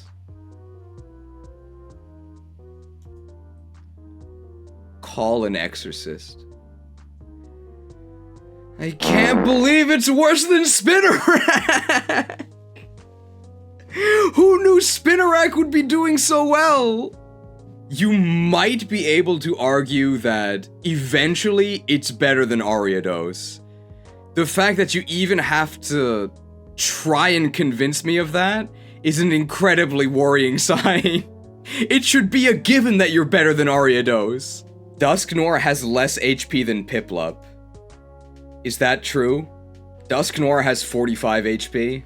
Piplup has 53. Look, man, you don't understand, okay? The low HP is good because it means you heal more off of Pain Split, okay? It's on purpose. Chingling into Chimeko. Question for the students at home.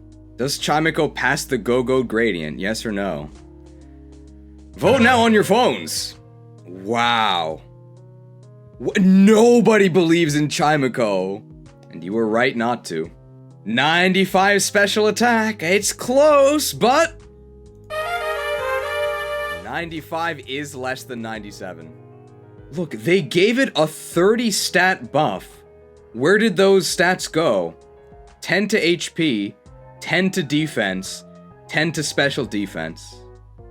Why did they even bother? Well, maybe it gets good moves, right? Where's Psychic? Where's Psychic? Oh, we found it. It's a TM. And 65 base speed. So Sekiro, a game that is infamously difficult, has 2 additional difficulty modes. One of them is called the Demon Bell. If you want to activate additional difficulty in Pokemon, ring the Demon Bell. Use Chimeko. Oh! Arbok is faster and gets better moves, you're right. Slug Mal'Ganis! I don't know how you survived, but Oh, it's just a Slugma. Question for the students. Does Magcargo pass the Go-Go gradient, yes or no? Vote now on your phones. Keep in mind, Slugma did get a special attack buff. I saw a yes with a question mark. Yes, but barely. Now, Slugma males could pass the Go-Go gradient, but they choose not to. 90 special attack is less than 97. So Slugma used to be unusable garbage, but then they gave it a 20 BST buff. They gave it 10 more special attack, which is something, and they gave it 10 more HP. Unfortunately, when you take quadruple from everything, 10 more HP isn't gonna save you. At least now, after the buff, it has more HP than Piplup, right? Now, we love Slugma, okay? We all want to be on that Slugma male grind set. Gonna be grinding for a while. Oh! Worse than Ariados? No, let's not go too far. It's definitely better than Ariados. If you can actually get your turn, hey, a 90 special attack flamethrower, that's not that bad. Despite the fact that Magcargo does get Shell Smash on Evo, the Torterra lobby has been real quiet. Why is that? Too scared to potentially lobby for one of your enemies? Level 54 flamethrower. Level 54 flamethrower. Ninetales gets flamethrower at level 1. Why did they lock it to level 54? Real talk about Shell Smash on Magcargo. 30 base speed is so bad that after Shell Smash you are still not going first. The 30 base speed is symbolic, okay? We Slugma males will have our day in the sun. We're just biding our time. Bide's a good move, right? One place where Slugma unironically excels is in the looks department. It has one of the best models in the game. It actually looks really cool. Like, it actually, for once, looks better than it does in Stadium 2. I couldn't believe it. Litwick. Fire Ghost. Amazing offensive typing. Excellent dual type. It has insane special attack. Oh boy, look at this! 145 special attack and 80 speed. It's basically as if Skeledirge was at +1 the whole time with one Torch Song. Crazy good. Crazy good. This is an easy S tier, right? And it's a Stone Evo. There's no way this is not S tier. So it is a third stage, so 2 Stone Evo. You have to actually go to Lampent first. So what level is Lampent? Oh no. What region is Litwick from? Okay, well, what are Litwick's stats?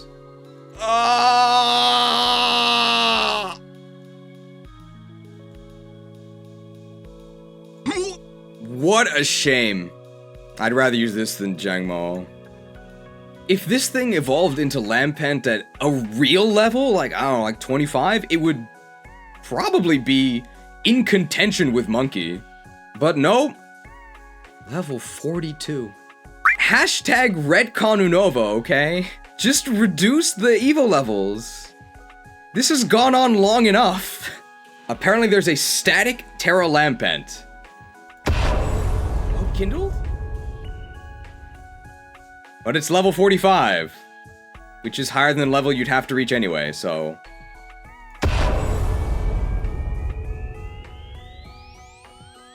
We can kindle some hope. I think the fact that once you actually do get Chandelure, it's so good. I think we can move it up. I would definitely rather use Chandelure than Komodo. There is a little bit of light in the darkness, but it's still dim, unfortunately. Cleffa into Clefairy into Clefable. Well, Clefable is a Moonstone evolution, so you can get it right away. Well, it certainly does have stats. So close. So close. You can get Moonblast right away, though. That's kind of crazy. Stab Moonblast? Immediately? That's not bad. Nobody has ever slandered Clefable's move pool. The move pool has always been amazing. Pretty much any TM you could want, it's got it. Can I have a speed stat, please? Cleffa. Clefairy. Clefable. See. You're really lucky you're a Stone Evo. If you weren't a Stone Evo, it'd be the pits for you. Saved by Stone Evo and saved by instant relearn Moonblast. Otherwise, it would be way worse. I say saved, it's in C tier. Feebas! Into Milotic. Question for the class. Does Milotic pass the Go-Goat Gradient? I actually don't know the answer. So I'm actually voting yes. I think it's 100. I think it passes. I actually don't know. It does! Yeah, just as I thought. Just barely. Congratulations, Milotic. You do pass the Go-Goat Gradient by 3 points. 100 special attack, that's more than 97. Quick question, why are you using this? Just use Gyarados? Aquatail. Oh, critically outclassed by Gyarados. I mean, I think we know where this goes, right? We've got a tier just for you. I think this Pokemon suffers the most from the pay-to-win aspect of modern-day trading. Because if you can't trade it, it's useless. And if you can trade it, it's just bad Gyarados. Compares very unfavorably to Gyarados. Just use Gyarados. If you could guarantee the trade Evo, I'd probably put it at the top of C. It's alright. There are some people for whom Feebas will always be stuck as Feebas. And Feebas is horrible. Although Milotic is a Pokemon all about beauty, I'd say that pay-to-win trading is an ugly system. Carbink! Carbink has a base stat total of 500, which is actually quite high. Scyther also has 500, so with 500 BSD, you can do a lot of work. Rock Fairy typing is not the greatest, but on offense, it's actually kind of okay. So what's the actual distribution of the 500 BSD? Yikes.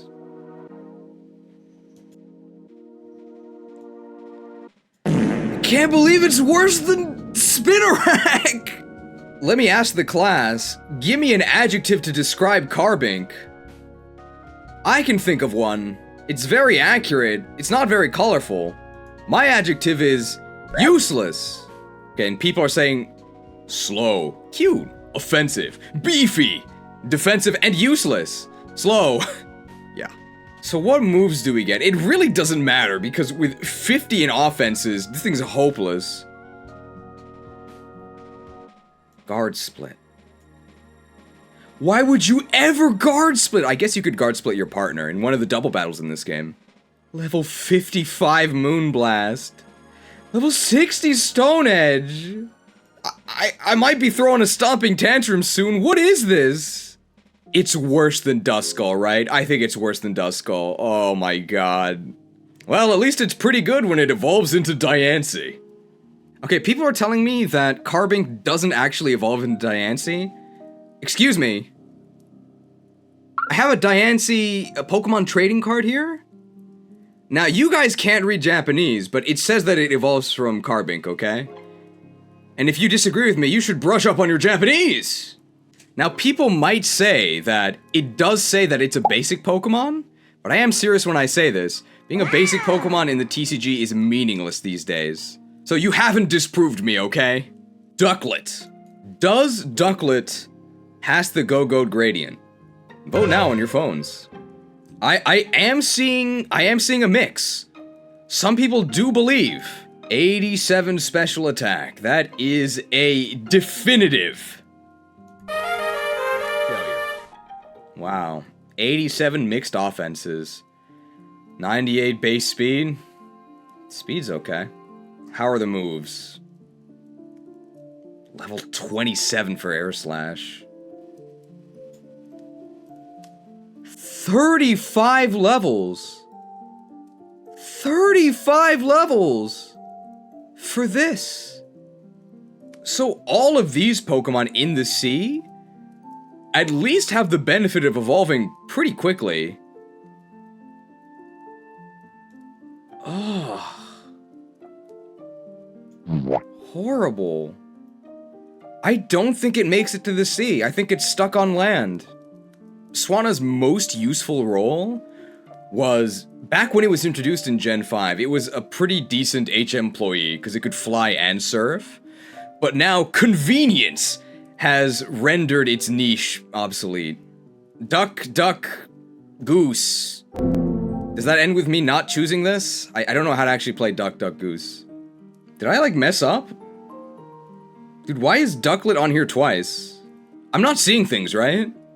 Okay, people are telling me this is a Pokemon called, like, Cramorant? So, these are the stats for Cramorant. These are stats for Swana. Cramorant. Swana. Cramorant. Swana. Are we sure these are different Pokemon?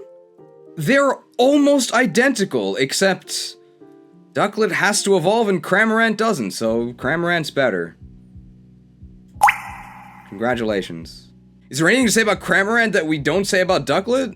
Level 35 Drill Peck. What? Acrobatics is good. So to actually use its ability, Cramorant needs to use Surf or Dive. It's definitely not using Dive, because it's my damage and I want it now, so you're going to be using Surf. And you definitely need the Surf TM. Otherwise, you just don't have an ability. And then the ability only activates if you get hit by an attack. Worthless. At least water's a good type. Well, if it walks like a duck, and it talks like a duck. Could be a Cramorant. Basculin, White Stripe. Let's talk about card games. So in card games, there's a term that gets thrown around called strictly better. Pretty much anytime you say strictly better, you are about to get well actually'd into oblivion. Because it is very hard for something to actually be strictly better. On screen now, you can see an example from the game Hearthstone from a very non-problematic company, and a great Pokemon move, Blizzard. So it's Magma Rager and Ice Rager. I'm not gonna go too deep into the game, but Magma Rager is one of the worst cards ever. It is so bad that there's actually voice lines in the game acknowledging how awful it is. So Ice Rager is the same cost, the same attack, but it has more health. So it would be easy to say that it's strictly better, but if you do that, people will say like, oh, but what about synergies with 1 health minions? You forgot, it's not actually strictly better. That's why it's dangerous to say strictly better on the internet. Anyway, White Stripe Basculin is strictly better than normal Basculin. I think I can actually say that. So as far as stats and typing go, White Stripe Basculin and Red and Blue Basculin are the exact same. There's no difference. They're both pure water types, how exciting, with existent stats. Are their move pools the same? This is Red and Blue Stripe Basculin. This is White Stripe Basculin. They're the exact same, right? Oh! Oh, saved! No final gambit! No final gambit. So it turns out that White Stripe Basculin is not strictly better than Red and Blue Stripe Basculin. Oh, I was almost right, but I got well actually'd in the end. Not strictly better.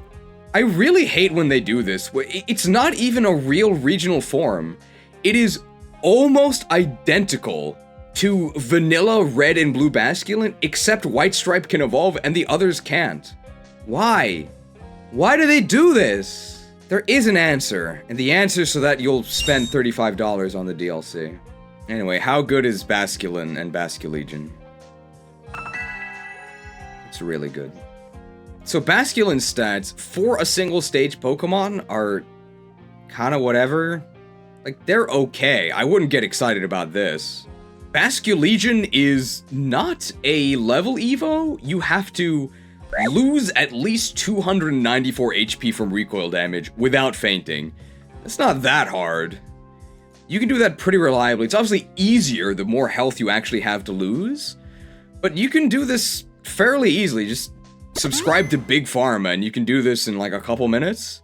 Bulkier Evo Don't Lose Speed challenge completely failed, but luckily 78 speed is probably still enough. You don't want to get much lower than this, but this is still acceptable. Being able to almost immediately get good enough speed, really good attack, and really good dual stab in the form of Water and Ghost? Yeah, I would say that's A tier. Something you have to actually keep in mind is that male Basculegion and female Basculegion actually have different stats, which is kind of strange. So you can see that the males, they didn't study very hard. They do fail the Go-Go gradient. However, girls, they stayed in school. 100 special attack? It's more than 97. That being said, the male version is way better. It is way better. Eventually, because most of Basculegion's super good attacks are physical recoil. Although initially, female Basculegion is better since you can then Shadow Ball off of 100 special attack. But Shadow Balling off of 80 special attack, it's probably good enough.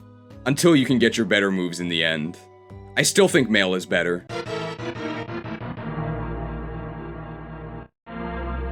Psychic Fangs, that's a decent move. Liquidation, that's a good move. And if you want to talk about breeding moves, you can get Shell Smash on Torterra. And get Last Respects on Basculegion. Last Respects is one of the dumbest moves they've ever added. Oh man, oh Huck Almighty, visit to the grave. More like send him to the grave. Caps at 5,050 base power though, so you might miss out on some KOs. So you can't actually start with your entire team dead, they have to actually faint in the battle. But if you have like a scarfed Basculegion in the back, you can't lose. I guess unless the opponent is immune to normal, but this is basically a fail-safe auto-win strategy for any battle. Why did they add this move? It's so dumb. The main thing holding Basculegion back is that it doesn't actually start with a recoil move. So you have to be kind of fancy to try and get it to take recoil damage early. You can give it an assault vest and only attacking moves, and then it has to struggle. Doesn't matter how it takes the recoil damage, just has to take recoil. Is that worth it? Yeah, I think it actually is worth it. You do get a reward for that. At least Basculegion was a good expansion, right? Maybe the last good one. So both of the Basculegion forms are really good. The female one is better early, but the male one is not that much worse, and it's significantly better later, so I do think the males are better. If you're worried there won't be any girl bosses on this list, don't worry. There is a girl boss coming up. I think at this point there's only like one Pokemon left. to talk about, so it's kind of obvious who it is. So we're not actually going to talk about the girl boss Ogerpon yet. First, we do have to talk about the Ogre-ousted Pokemon. So these Pokemon are not available at the same time as everything else. They don't scale at all, so Ursaluna, Blood Moon, and the Loyal 3 are all level 70. You basically have to be above their level to catch them, otherwise it's going to be really difficult. And Hisuian Growlithe is a reward for the quest that gets you Ursaluna, so they have to kind of go together. So these are sort of unranked, but we are gonna talk about where they would go if they were ranked. Blood Moon Ursaluna. Well, it obliterates the Go-Goat gradient. 135 special attack, that's a lot. And regular Ursaluna, what a slug. 50 base speed. Good thing Blood Moon Ursaluna's got 52. I think it goes very firmly in the category, it goes to the gym, right? It's in the category of move seconds, but will definitely kill you. That's probably where I'd put it. Mind's Eye it's something that people will cry power creep about, strictly better! Because it sort of combines two abilities. It's kind of like a combo of Scrappy and Keen Eye, but not really. The Keen Eye part, I think it is actually the same as Keen Eye, so it is just better than Keen Eye. People love Keen Eye, right? But it's not actually the same as Scrappy, because Scrappy blocks Intimidate, and Mind's Eye doesn't. Which is actually good, because Ursaluna is not using physical attacks anyway, and if you get intimidated, you do less damage to yourself with Confusion. I think it's still not strictly better, though. Hisuian Growlithe. If you could catch it early, as in the same time that you could catch regular Growlithe, it is a Stone Evo, which means it would probably go in the S tier. It is super, super good. I actually think it's better than regular Arcanine. It has slightly more attack, and it has the secondary Rock Stab. Now, Fire Rock, as shown by Macargo, horrible. You take quadruple from everything, but if you go first and kill them, it doesn't really matter, right? Quiz for the students. We know that Arcanine passes the Go-Goat gradient. Does Hisuian Arcanine pass the Go-Goat gradient? Most are saying no, some are saying yes. 95 special attack. It was close. It was close, but no. Hisuian Arcanine fails the Go-Goat gradient. Just so. But hey, in exchange, you do get a 5 attack advantage, which actually is very nice. You lose 5 speed, but you're fast enough anyway. I think Hisuian Arcanine is overall better than base Arcanine. So Hisuian Arcanine, I would probably put in S. You can Stone Evo to get Flare Blitz and Extreme Speed immediately. Doesn't that seem fair? Okie dokie. So Okie dokie, the first of the Loyal 3. I don't know if we're ever going to talk about these guys again, so the Loyal 3 are based on a Japanese folktale, Momotaro. It's about a boy who teams up with 3 animals, a dog, a monkey, and a pheasant, and they go do some ogre ousting. He goes to defend his town from the ogres. So that's why these 3 animals. If you look at Okie doki's stats, wow, they're actually pretty good, right? 80 speed, good enough. 128 attack, pretty great. Ugh, superpower. Can I get close combat, please? Decent coverage moves. Elemental punches. You can press him. Oh, it does get close combat. High horsepower. Wow. Hey, it learns knockoff through a TM. I wonder if using knockoff on Okie dokie could have any unforeseen consequences. If you're wondering the same thing, you can find out the answer by clicking here. As for an actual, fake tiering for Okie dokie, if you could get it at the conclusion of the Ogerpon storyline, I'd probably give it an A. It's, very solid. It's pretty good. Monkey Dory. It's a psychic poison type with some pretty good stats. 130 special attack, 106 speed. That's great. Hey, look, it's got psychic. Parting Shot's a good move, although not in-game. Psyshock, Shadow Ball's okay. Stab Sludge Bomb. If you could get it earlier, I don't know if I would put it in S. The moves are a bit lacking, but the stats are really good. I'd probably put it a little bit above Okie dokie. So probably both near the top of A. Just really solid Pokemon. Unfortunately, not really in the game. Everything's looking okie dokie. Things are monkey dory. How is Pheasantipity? Looks like our luck's run out. This is one of the worst stat distributions I've ever seen. What is this? It's so bad. It's worse than Articuno. Poison Fairy is an okay typing. Galarian Weezing's alright. What? Level 72 Moonblast. At least you catch it at level 70, though. Dazzling Gleam, Poison Jab, Gunk Shot. Play Rough. It's a physical attacker, so it doesn't actually have to pass the Go-Go Gradient. 91 attack. Yikes. I think I'd rather use Morpeko! And yeah, because I think I would rather use Morpeko, yeah, if I were to tier Pheasantivity, I would put it below Morpeko! And Morpeko gets Aura Wheel. Aura Wheel kicks ass. I wouldn't say it's the worst legendary ever, but it's definitely way worse than the other members of the Loyal 3. I don't know if I'd call them the lousy 3, but I definitely would call this the lousy 1. Ugh.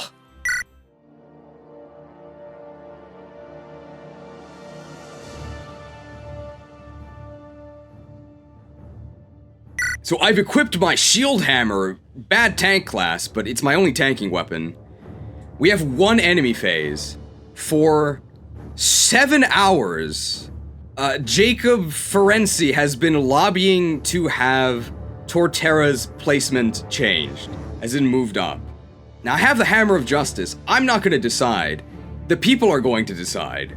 I have a poll set up, but before I actually start the poll, I'm going to reiterate both my arguments and Jacob's arguments.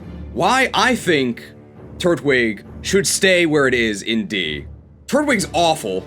Grottle's awful. Has to be level 32 to actually get to Torterra.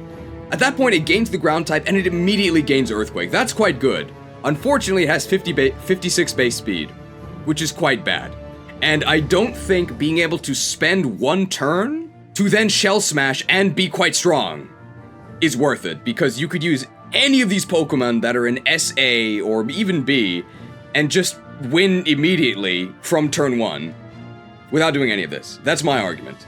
Jacob's argument is that by level 32, you can have everything set to make Torterra able to sweep. So you can give it loaded dice with Bullet Seed, 100% accurate, Rock Blast, and Earthquake. It'll have all 3 of those moves. And then to get Shell Smash, you can get Shelter. So by the 4th gym, you can get Shelter, Waterstone it to Cloyster, give that Shell Smash, and then Mirror Herb that onto Torterra. And then once you use Shell Smash, you can probably sweep through everything in the game, including difficult 5 Pokemon fights. That is the argument in favor of Torterra. I believe I've stated the argument fairly. I think so. I'm not trying to be biased here. So now that you know both of the arguments, let us begin the poll. Should Torterra move to the top of C, or should it stay where it is in D? I love democracy. Now is your chance. 69 votes but 165 watchers? If you don't vote against injustice, it's the same as supporting injustice. You're culpable. You should vote. Stop the counts. I'm tanking the damage here. Ah! Where were my heals? So 54% of respondents say they have been swayed by the grass-type propaganda. They say that Torterra should go to the top of C. I hate democracy. I want to reiterate, I think you're all wrong, okay? I think you all have no idea what you're talking about. You're being too generous. You're all just filthy diaper kids who have been mind-controlled by Sinnoh propaganda. Sinnoh Shell Smash propaganda. But don't ever call me a Tyranitar, okay? I'll listen to what the people say, even if they're wrong, okay? We're testing the power of Shell Smash Torterra, okay? Get ready. Ground doesn't resist Bug, right? Dude, what if Slitherwing just kills us? Let's see. Oh, Leech Life! Ground doesn't resist Bug, Bug resists Ground. Well, we're smashing. So we used our poor speed to our advantage, because we actually got to move second.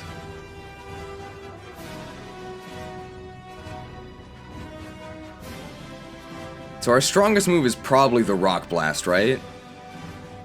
But we'll Terra just to see where the hat goes. Hopefully we go first. We should go first with +2 speed.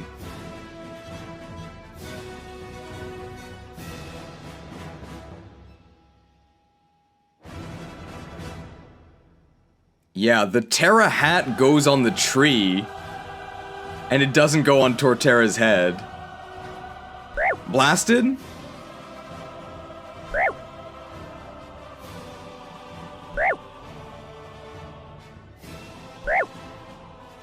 With a crit.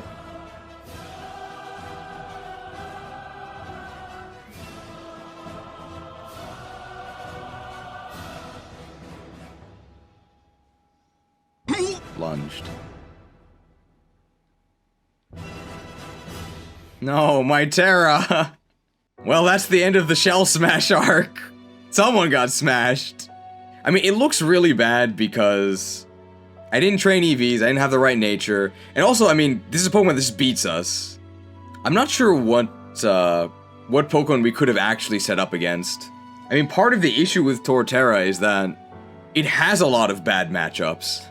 Because it is a grass type. People claim Shell Smash Torterra solo's late game battle. That is true. That the whole point was to be able to sweep the late game battle and we died on the first Pokemon. You also tried to set up against SE stab on you. Well, that's the thing, right? That's why grass is so bad. Well, it's fine if you don't set up against super effective, like, enemies who can actually hit you back. That's most enemies. Because grass sucks. In real time, we've kept the girl boss waiting for 6.5 hours. I think it's her time to shine. Ogerpon! You can see that I've put it in the Hearthflame aspect. I wonder why. Ogerpon has some unique mechanics to discuss. The DLC is called the Teal Mask, and the Teal Mask is what Ogerpon uses if you don't equip one of its 3 special masks. Teal Mask Ogerpon is pure grass. Horrible. Wellspring Mask is water grass, that's pretty good. Hearthflame Mask is fire grass, that's really good. Scovillain in shambles. And Cornerstone Mask is rock grass. I don't know why you would do that. These 3 mask items actually have a hidden effect where they will give you a 20% flat boost to all of your moves. Not just your stab moves, all of your moves. So it's like Diet Life Orb, but you don't take the recoil. So almost same great damage boost without the recoil. So I think Diet Life Orb is actually better than the full calorie Life Orb that hurts you. Fire Grass is a decent type. Does it have decent stats? Yeah, it does. These are girl boss stats. 110 speed, excellent. 120 attack, excellent. It's pretty much exactly what you want to see. Really good. Really good. Stats, unfortunately, aren't everything. You do need good moves to go with it. Before endgame, if you catch Ogerpon, it's level 20. So you're stuck with a Horn Leech, 75 base power stab, that's not that bad. And if you get to level 30, you get Ivy Cudgel. Now, Ivy's really good in Fire Emblem. Is Ivy good in this game? 100 power. 100 accuracy. Grass is a bad type, but you can change it to water. You can actually change it to Stone Hit, finally. It's just better than Stone Edge. Or you could do what you'll actually end up doing. Change it to fire and kill everything. Because there is another aspect of Ogerpon that we haven't talked about yet. Its ability actually changes when it terrestrializes. I think it's the only Pokemon where that happens. Its base abilities are okay. I think Teal Mask has Defiant. Hey, that's pretty good. Wellspring Mask has Water Absorb, which is really useful because you 4x resist water, but what's better than a 4x resist? An immunity, right? Awful. Cornerstone Mask has Sturdy, so I guess you won't die in one hit, although actually 80, 84, 96 bulk is very reasonable, so Sturdy really does nothing. Hearthflame, the only form you'll actually be using, has Mold Breaker.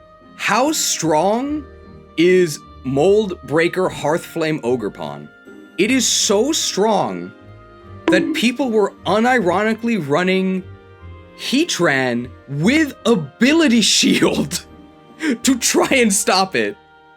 That is how strong this thing is. And it's not even in its final form, because if you actually terrestrialize, all of the abilities change to Embody Aspect, Embody Aspect gives you a stat boost based on what form you're in. If you're in Teal Mask, you get a speed boost that's kind of useless because you're already fast enough. If you're in Cornerstone Mask form, you get a defense boost. Who cares? If you're in Wellspring Mask form, you get a special defense boost. Who cares? If you're in Hearthflame Mask mode, you get an attack boost. You remember another Pokemon that had the ability to get a free attack boost? It was pretty good. So yes, if you're using Hearthflame Mask mode, it has Intrepid Mask. Smogon, weeping down here in D, Smogon banned it because they couldn't handle seeing a girl boss actually succeed. This is probably one of the best in-game Pokemon ever. It clobbers everything. Nothing can stop it. Insanely powerful Pokemon. One of the best we've ever seen. You might be a little confused. If it's so good, and I do think it is, why isn't it at the very top? Unfortunately, Ogerpon breaks the game figuratively and literally. This is the first Pokemon ever that we are penalizing for performance reasons. To actually utilize the full power of Ogerpon and actually clobber everything, you have to terrestrialize. If you terrestrialize, the game turns into a slideshow. If you haven't actually tried to use Terra Ogerpon in the game, it is unplayable. Like, the footage you are seeing on screen right now, I haven't manipulated this. I haven't put it in the editing program and, like, slowed it down. It really looks like this. It is so bad. Game Freak hates girl bosses so much that they sabotage their own game to stop her from actually dominating. There are other restrictions on Ogerpon's power, the fact that Terra is only once per Pokemon visit, so you can't Terra each battle, but you don't really have to anyway. It's a conspiracy, okay? If she could unleash her full Terra power each battle, she would be S for sure. The other reason that it's not quite in S is that it does have a bit of an availability issue. It's not quite Ogre ousted, because you can actually do the DLC before finishing the game, and then use Ogerpon in the game. But the final battle with Kieran is like level 40, and then when you get Ogerpon, it's only level 20, so it is going to be behind the curve. That is also holding it back a little bit. I think if you actually got it at level 40, it would probably still creep into S. But it does have pretty much the worst availability of any of the DLC mons. I can't believe that this game is so shoddy that it actually affects the tiering placement of Pokemon. It's pretty sad. Question for the class. What does S stand for? I have the answer for you. S stands for... Spaghetti! Huge thanks to all the mighty Patreons who made this video possible. Be sure to join the Discord link in the description and consider evolving into a mighty Patreon yourself. Thank you.